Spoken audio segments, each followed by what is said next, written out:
Hello, Collective! Welcome again sa inyong timeless reading. So, tignan natin kung ano yung mga energies na makukuha natin dito sa reading na to. By the way, ngayon pa lang magpapaumanhin na po ako sa inyo kung meron po kayong maririnig na naghihilik. Yan. Kasi nandito yung aso ko sa tabi ko. Hindi ko naman siya maistorbo. Sarap ng tulog niya. Actually, lakas niya maghilik. Pag maririnig niyo siya, para siyang hilik ng tao. Parang unbelievable. Yan. Yan siya. So, check na natin ano yung mga energies. Okay?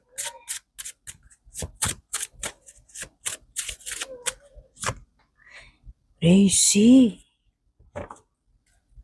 Pasensya na po Ganyan yan. Pag sarap ng tulog niya.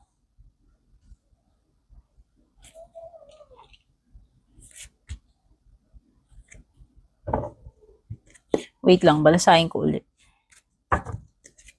Balasahin ko lang ulit. Sorry. Hindi ako satisfied.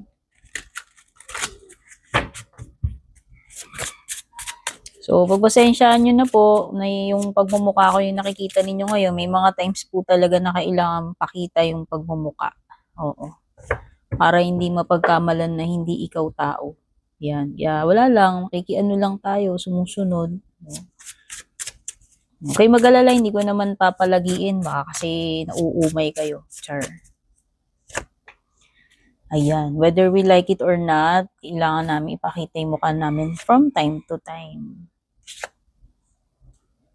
Okay. So, ngayon, hininaan ko lang yung ilaw ko, kaya parang ang dating ang putla-putla ko. So, dim light, soft light lang muna ako ngayon. Wow. So, may lumitaw dito.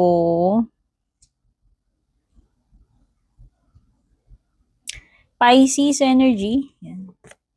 This is Pisces energy. Tapos, ito si Sagittarius. Ito, pwedeng si Gemini, Libra, Aqua. Actually, lahat na pwedeng halos lahat naman ng signs nandito. Yan, ito. Earth signs. May earth, may water, particular si, Pisces. Tapos sa fire si, Sagittarius.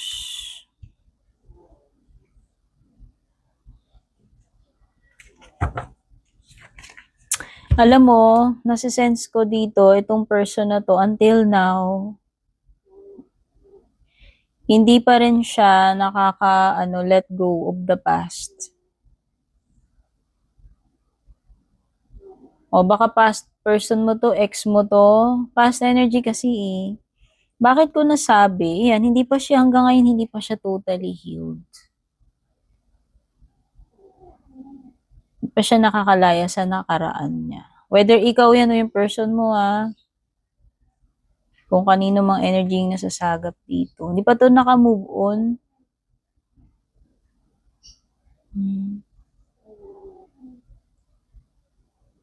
Actually, gusto niya Gusto niyang makipag-communicate sa'yo. Sa ngayon, yung energy niya, gusto niya makipag-communicate sa'yo. Gusto niya mag-start ng chat or conversation. No?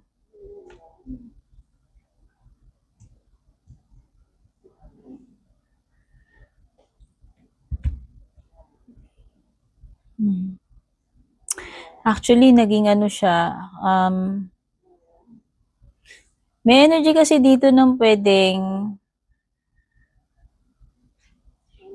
hindi mo ba siya pinili or ikaw yung hindi niya pinili? O, kasi parang feeling ko, merong energy dito na parang dinispat siya, binitiwan, hindi pinili. So, hindi ko lang alam kung ikaw ba yung hindi pumili sa kanya o ikaw yung hindi niya pinili, no?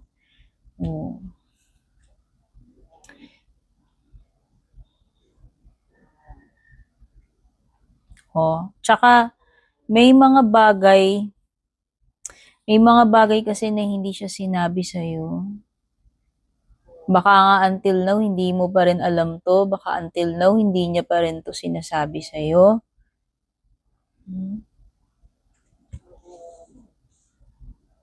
Or meron siyang mga or merong mga bagay sa past niya na maaaring hindi mo nalaman or hanggang ngayon hindi mo pa nalalaman. Kasi pwedeng hindi niya kinuwento sa iyo 'to, pwedeng tinago niya, no? Hindi ko alam kung ano 'to. Could be kasi may mga bagay siya na sinikreto sa iyo na may connection sa sa past niya rin, no? Kung ano man yung tungkol saan man 'yan. Actually, this person, laman ka ng isip niya ngayon. Yes. Nag-iisip siya. At naiisip ka niya, naaalala ka niya. Sabi ko nga, maaaring gusto niya mag-reach out, gusto niyang makipag-communicate sa'yo, pero hindi pa niya kasi nagagawa yan sa ngayon. So, what's about the past? Ano kaya tong tungkol sa past na ito?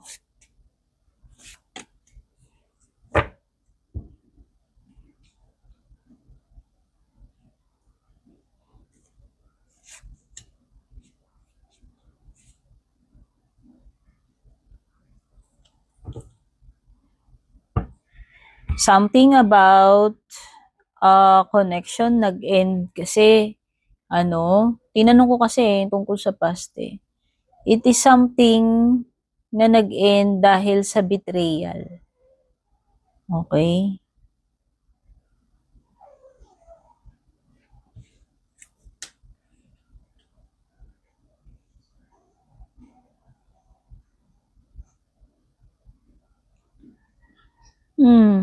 About money? Something na related din sa pera. I think pwedeng may halong energy ng pera dito. Betrayal.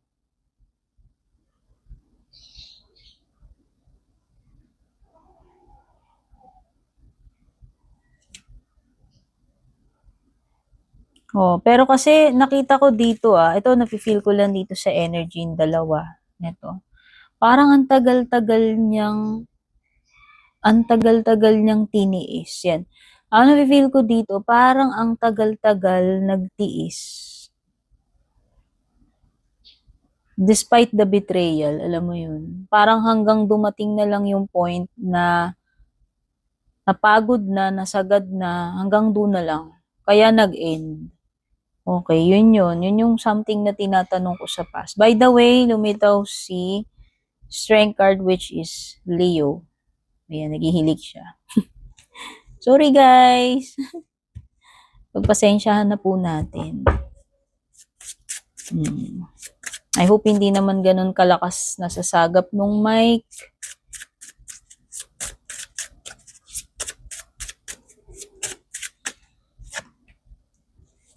Okay, lumitaw si Chariot Reverse. This is Cancer energy.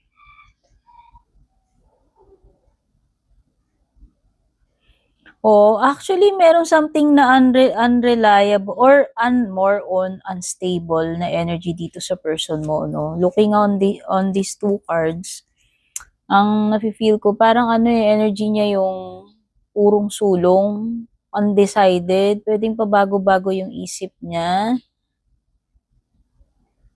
Hindi maintindihan kung tutuloy ba or hindi, no?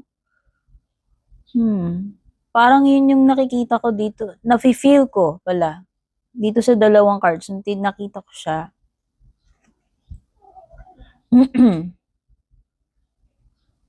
Or maybe merong something about the past na dapat gagawin niya, supposed to be, dapat itutuloy, pero parang nag-back out, nagbago yung isip, hindi na natuloy. Kaya ngayon, parang nakikita ko is bumabalik yung energy niya, bumabalik siya. This person is returning sa iyong buhay, no? At gusto niyang mag-reconnect. Dahil doon, something that is, parang naudlot, nabitin. Dahil nga, wishy-washy energy siya before, no? Yun yung nafe-feel ko. Parang ang gusto nitong person na to is mag-reconnect and magkaroon ng continuation sa inyong dalawa. Okay?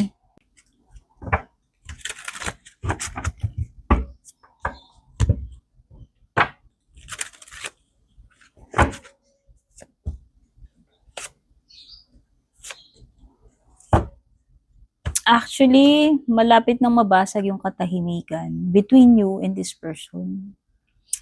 Okay? So, until now, this person is still attached. Emotionally attached pa rin siya sa'yo or obsessed. No? Kung masasabi man natin na ito ay obsession. Okay? Kasi nga kahit na lumipas yung past, hindi pa rin siya nakakapag-let go. Hindi pa siya talaga nakaka-move on. And ang nakikita ko nga is this person is waiting for the perfect opportunity na bumalik siya ulit. Ma-reconnect with you. By the way, lumitaw ito si Capricorn energy.